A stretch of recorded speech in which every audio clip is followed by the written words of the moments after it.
আসসালামু আলাইকুম এভরিওয়ান, সকলে কেমন আছেন? আমি আলহামদুলিল্লাহ আপনাদের দয়ায় ভালো আছি। আজকে হচ্ছে ছুটির দিন, শনিবার, ডিউটি নাই।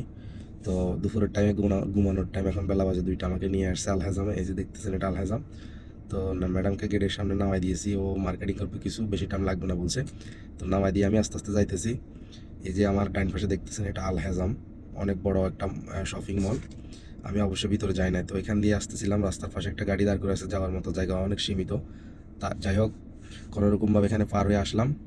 তো চিন্তা করলাম যাই একটু পার্কিং করে বসে থাকি, কারণ ফোন দিলে তো আবার আসতে হবে। এখানে পার্কিং নাই, ফ্রি পার্কিং আছে এই আল হেজামের ব্যাক সাইডে।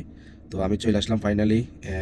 ভিতর থেকে বাইরে গেলাম, এই যে রাস্তা দেখতেছেন, এই ডাইনে হচ্ছে গিয়ে পার্কিং। এখন আমি পার্কিংয়ে ঢুকে গেলাম, পার্কিংয়ের রোডে এখন ঢুকলাম। এই এই পিছনে যে খালি জায়গাটা দেখছেন, এটা একদম নিরাপদ পার্কিং। যে কেউ আসলে এখানে পার্কিং করতে পারেন, কোনো টাকা পয়সা লাগে না, বিনা পয়সায়।